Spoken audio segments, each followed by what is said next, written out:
विद्यार्थी मित्रांनो, सह्याद्री ट्युटोरियल्समध्ये तुमचं स्वागत आहे. आपण आज न्यूमेरिकल्स इन केमिस्ट्री असं आपल्या व्हिडिओचं टायटल आहे, बरोबर आहे. एक लक्षात घ्या की न्यूमेरिकल्सला सगळेच मुलं घाबरतात बऱ्यापैकी, बरं का. म्हणजे फिजिक्सच्या न्यूमेरिकल्सला तर खूप भीती असते मुलांची, आणि केमिस्ट्रीमधल्या न्यूमेरिकल्समध्ये सुद्धा इश्यू होतो. आता माझं आहे का, मी काय म्हणतो ते आपण काय करूया, अगदी झिरो लेवलपासून सुरुवात करूया आपण. मग न्यूमेरिकल्स म्हटलं तर पहिली गोष्ट बाळांनो, हे तर तुम्हाला आलेच पाहिजेत बरं का. फॉर्म्युलाज म्हणूया आपण, ठीक आहे. म्हणजे जे फॉर्म्युले आहेत म्हणूया आपण, हे तुम्हाला तर लक्षात असलेच पाहिजेत. ओके, फॉर्म्युले येत आहेत, सगळं ठीक आहे, पण तुम्हाला जमलं पाहिजे युनिट्स कन्व्हर्जन. ओके, त्याच्यानंतर आता जर थिअरीचा विचार केला तर लॉगचे कॅल्क्युलेशन जमले पाहिजेत, आणि सीईटीचा विचार केला तर अप्रॉक्सिमेट कॅल्क्युलेशन्स केले पाहिजेत. आणि त्याच्यापेक्षाही महत्त्वाचं, अप्रॉक्सिमेशनपेक्षाहीचं महत्त्वाचं आहे लॉजिकल थिंकिंग म्हणूया आपण, की म्हणजे त्या न्यूमेरिकलमध्ये डाटा काय दिलाय. ओके, जस्ट एक एक्झाम्पल सांगू का तुम्हाला मी, की इनिशियल व्हॉल्यूम दिलाय, फायनल व्हॉल्यूम दिलाय, सगळं दिलंय, ठीक आहे. हीट ॲब्सॉर्ब दिले, प्रेशर दिलं नाही, पण वर्क डन विचारलंय. आता वर्क डनचा फॉर्म्युला काय असतो, -P आणि डेल्टा व्ही. त्यांनी V1 दिलंय, V2 दिलंय, मग मुलांना काय वाटायला लागतं की चला डेल्टा व्ही काढता येईल, V2 - V1. Okay, विचारलंय work done, पण दिले हीट किती ॲब्सॉर्ब केले आयसोथर्मली. मग लॉजिकली विचार असा करायचा आहे की आता ह्या फॉर्म्युल्याची तर गरज नाही आहे, कारण प्रेशर दिलेलं नाही आहे त्यांनी. मग डेल्टा यूचा फॉर्म्युला वापरायचा, Q + W, first law, mathematical equation for first law. Isothermal process म्हणलंय म्हणजे डेल्टा यू ची व्हॅल्यू 0, मग डब्ल्यू ची व्हॅल्यू -Q. आलं का लॉजिकल थिंकिंग करून. किंवा एक्सपान्शन असेल तर वर्क डन निगेटिव्ह असतं, मग एकच ऑप्शन निगेटिव्ह आहे, बाकीचे पॉझिटिव्ह असतील. म्हणजे थोडक्यात मला सांगायचं आहे काय, की न्यूमेरिकल्सचा थिअरीचा अप्रोच वेगळा हवा आहे.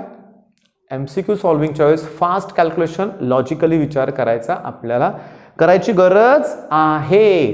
बर, आता एक काम करूया, आपण एक फॉर्म्युला घेऊया, कुठला तरी एक, 2-3 फॉर्म्युले, म्हणजे आपण या दोघांवर डिस्कशन आज करणारच आहे, आणि नंतर आपण एक प्रॉब्लेम सॉल्व्ह पण करायला सुरुवात करूया, ठीक आहे. आता लक्ष दे मी काय सांगतो ते. पहिला मी घेतोय फॉर्म्युला की πV = nRT. πV = काय सांगा, nRT, van't Hoff general solution equation आहे. ओके, आता समजून घ्या की पाय म्हणजे ऑस्मॉटिक प्रेशर. ते जर मी ॲटमॉस्फेरिक मध्ये घेतलं, बघा ॲटमॉस्फेरिक मध्ये, तर मला व्हॉल्यूम आणि आर आणि टी जाऊ दे, टेम्परेचर हे केल्विन मध्येच घेतो आपण, बऱ्यापैकी ॲब्सोल्यूट टेम्परेचर घेतलं जातं, तो इश्यू नाही आहे. आता मला सांगा पुढं काय करूया. जर प्रेशर जर ॲटमॉस्फेरिक मध्ये तुम्हाला घ्यायचं असेल, कारण want of general solution equation मध्ये न्यूमेरिकल जे आहेत ना, तर ऑस्मॉटिक प्रेशर हे ॲटमॉस्फेरिक मध्येच दिलेलं असतं. मग 100% व्हॉल्यूम हा तुम्हाला लिटर मध्ये घेतला पाहिजे. लिटर ॲटमॉस्फेरिक हे युनिट घेतलं पाहिजे, बरोबर ना, सांगा बघू. मग हे ॲटमॉस्फेरिक तर हे लिटर मध्ये पाहिजे. मग आरची व्हॅल्यू कुठली घेतली पाहिजे. आता आरच्या 3 व्हॅल्यू लिहितो बरं का मी, 0.0821, ओके, त्याच्यानंतर 8.314 आणि त्याच्यानंतर 2. मग 0.0821 लिटर ॲटमॉस्फेरिक, मोल इनवर्स के इनवर्स, 8.314 जूल, मोल इनवर्स के इनवर्स, 2 कॅलोरीज, मोल इनवर्स आणि के इनवर्स. आता मला सांगा, इथं व्हॉल्यूम जर लिटर आणि ॲटमॉस्फेरिक मध्ये असेल तर आरची व्हॅल्यू पण लिटर ॲटमॉस्फेरिक मधलीच घेतली पाहिजे ना.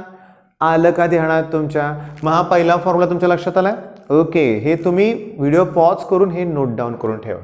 आता थांबा, असं होऊ शकतं ना की प्रेशर तुम्हाला देऊ शकतात ते Nm/m², त्यावेळेस व्हॉल्यूम मात्र मीटर क्यूब मध्ये घेतला पाहिजे, आणि Nm/m² pressure, metre cube volume ह्या SI युनिट आहेत. मग त्यावेळेस SI मधली व्हॅल्यू जूल, मग आर ची व्हॅल्यू 8.314 घेतली पाहिजे.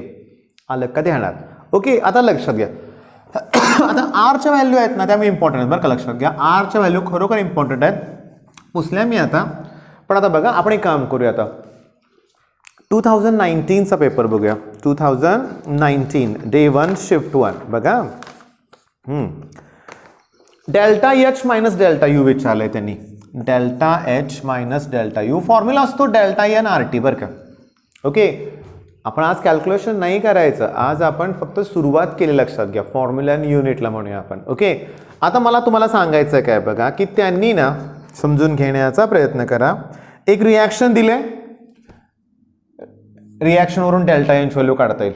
ओके, टेम्परेचर 27 डिग्री सेल्सिअस दिले, 300 केल्विन, 273 ऍड करा. आता आपल्यासमोर प्रश्न कुठला उरला आहे? आर.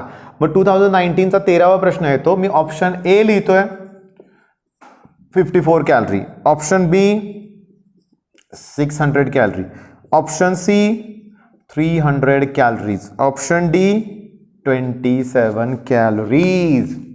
ओके, आता माझं तुम्हाला विचारतोय मी की कुठलंही युनिट घ्या, कोणतंही युनिट घ्या, म्हणजे कुठलाही ऑप्शन घ्या, तर युनिट हे काय आहे बघा? कॅलरीज आहे.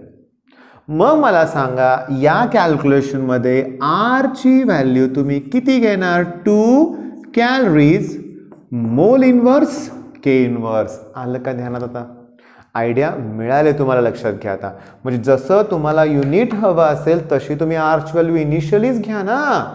पण गंमत असं आहे की इथं ना आता ऑस्मोटिक प्रेशरचं pi V equals to n R T बघा, pi V equals to n R T. इथं आरची व्हॅल्यू ही 2 घेऊन कशी चालेल सांगा बघू.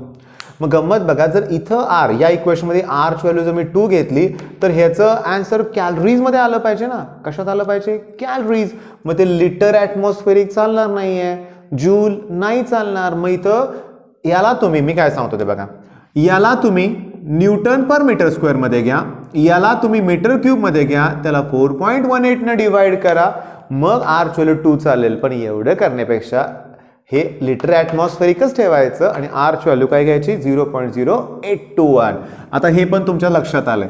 आता मेन प्रॉब्लेम काय होतो बघा, आता समजून घेण्याचा प्रयत्न करा की आपल्याला ना मेजरेबल प्रॉपर्टीज गॅसेसच्या मेनली कोण आहेत रे? प्रेशर, व्हॉल्यूम आणि टेम्परेचर. याचीच युनिट एकदा परफेक्ट करा ना. त्यातल्या टेम्परेचरचं केल्विनच यूज करतो, मग दोनच उरलं, प्रेशर आणि काय सांगा? व्हॉल्यूम. आता बघा लक्ष द्या, व्हॉल्यूमच्या बाबतीत ना व्हॉल्यूम ठीक आहे, त्याचं एसआय युनिट आहे मीटर क्यूब आणि सीजीएस युनिट काय सांगा? Centimetre cube. बरं ठीक आहे, हे एसआय आणि सीजीएस म्हणूया आपण. पण मेनली तुम्हाला सांगू का गंमत, की 1 सेंटीमीटर क्यूब म्हणजेच 1 मिलीलिटर असतात. आणि आपण जे यूज करतो ना मॅक्सिमम डीएम क्यूब म्हणजे 1 लिटर असतात, लक्षात घ्या. म्हणजे डीएम क्यूब मध्ये व्हॅल्यू दिला असेल तर लिटरमध्येच असणार आहे. कुठं गरज लागते याची? वर्क डन मध्ये सुद्धा लागते की मायनस पी, आता V2 मायनस V1. आता इथं लॉजिकली विचार करा, होतं काय बघा, व्हॉल्यूम लिटरमध्ये दिलाय, लिटर.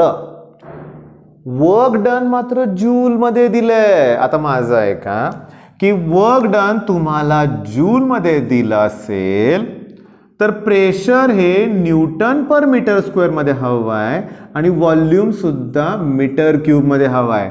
आता लिटर मध्ये दिलाय ना, तर लिटरला 10⁻³ ने मल्टिप्लाय करा, ते मीटर क्यूब मध्ये कन्वर्ट होईल. तुम्हाला सेंटीमीटर क्यूब दिलाय, त्याला 10⁻⁻6 ने मल्टिप्लाय करा, तो एसआय मध्ये कन्वर्ट होईल. आणि तुम्हाला समजून घ्या, सेंटीमीटर क्यूबला 10⁻³ न केलं की डीएम क्यूब होतं, हे पण लक्षात घ्या.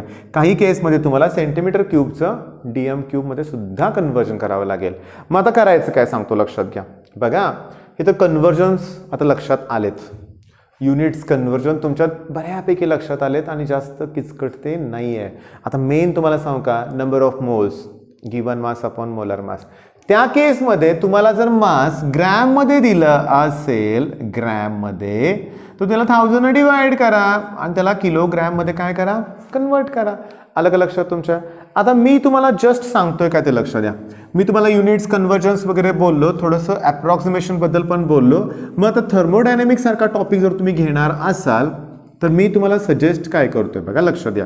म्हणजे हे लेक्चर सीईटीच्या मुलांसाठी आहे किंवा 2021 साठी आहे फक्त असं नाही आहे, सगळ्यांसाठीच हे लेक्चर उपयोगी पडणार आहे 100%. तर मला म्हणायचं आहे काय बघा, की तुम्ही जुनं टेक्स्टबुक वापरा केमिस्ट्रीचं. 2019-18चे असे क्वेश्चन्स आपण बघितलेत की टेक्स्टबुक मधले आहेत तसे आहेत. व्हॅल्यू सुद्धा चेंज नाही आहे.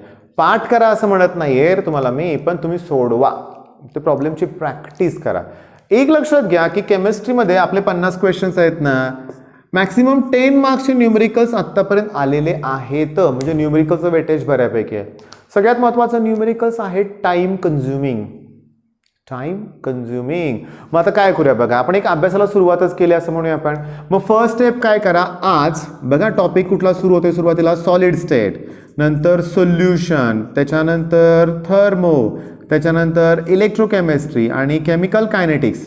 5 तर टॉपिक आहेत. फॉर्म्युल्याची लिस्ट तयार करा. गंमत जाऊ का, या 50 पैकी एक क्वेश्चन तरी असा असतो की त्यात फॉर्म्युला विचारतात. Which of the following is Arrhenius equation, which of the following is want of general solution equation, elevation in boiling point is given by, आणि ऑप्शन म्हणजे फॉर्म्युला एक हा असतोच, हे लक्षात घ्या. माझं फॉर्म्युला तयार करा. आता माझं प्लॅनिंग काय तुम्हाला मी सांगतो की मी तुम्हाला, माझ्याकडे अरिहंत आहे आणि अरिहंतमध्ये 2003 पासून आय थिंक 7 पासून, मग 2007 पासूनचे 2018-19 पर्यंतचे क्वेश्चन पेपर आहेत. सगळेच प्रॉब्लेम मी देणार नाही, मी असे प्रॉब्लेम सिलेक्ट करतो नेक्स्ट लेक्चरसाठी की ज्यात तुम्हाला काय मिळेल माहिती आहे का, टफ प्रॉब्लेम येतील, जिथे युनिट्स कन्वर्जन इम्पॉर्टंट होते किंवा जिथं मुलं चुकतात असे प्रॉब्लेम मी घेईन. ठीक आहे मग मित्रांनो, बेस्ट ऑफ लक, धन्यवाद.